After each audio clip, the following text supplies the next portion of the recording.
Oh, Tonino di dietro. Tonino, dove sei? Sto di dietro, no, mannaggia.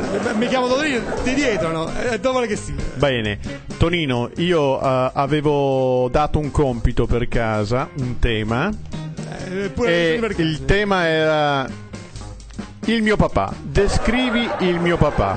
Cosa? Leggimi un po' il tema che hai fatto a casa. L'ho portato, ce l'ho qui, eccolo qui, l'ho trovato. Io faccio sempre le cose, sono sempre bravo. Mannaggia. Che lo leggo, devo leggere. Vai. Lo leggo a tutti quanti. Il mio papà non è né alto, né basso, né grasso, né magro.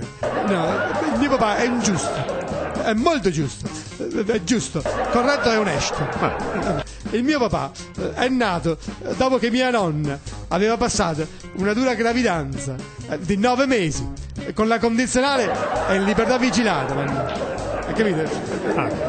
A soli 2 anni mio papà è riuscito a dire le prime parole e a coniugare la sua prima frase in modo grammaticalmente corretto, non politicamente corretto come si intende oggi, grammaticalmente corretto. Anche oggi il mio papà riesce a dire quelle stesse parole, riesce a coniugare quella stessa frase. Solo quella frase? Sì, solo quella frase, la stessa frase, una frase. E quando ne vuole che ne faccia?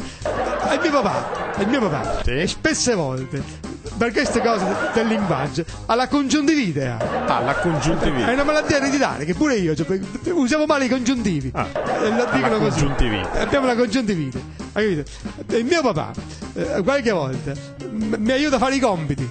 Spesse volte, sì. Quando arriva a casa, no? Mi chiama in cucina, dice Tonino, vieni qua, mi interroga. L'interroga. Mi interroga. Questo interrogatorio, mio papà, può durare anche delle ore, può durare. Lo sa come lo fa? No. Lo fa puntandomi addosso la luce di una grossa lampada, 3000 watt, la lampada che serve per illuminare l'Olimpico.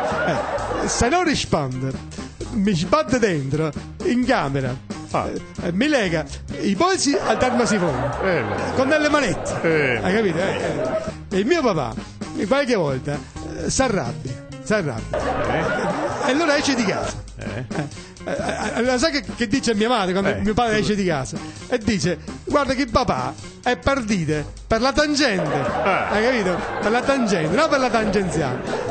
Quando vado a letto il mio papà, per farmi addormentare, mi legge, lo sai che mi legge mio papà? Cosa legge? Le fiabe? No, mi legge qualche articolo del codice penale. Oppure, se voglio proprio che io mi addormenti di colpo, mi legge qualche divertente atto processuale, mi legge, mannaggia.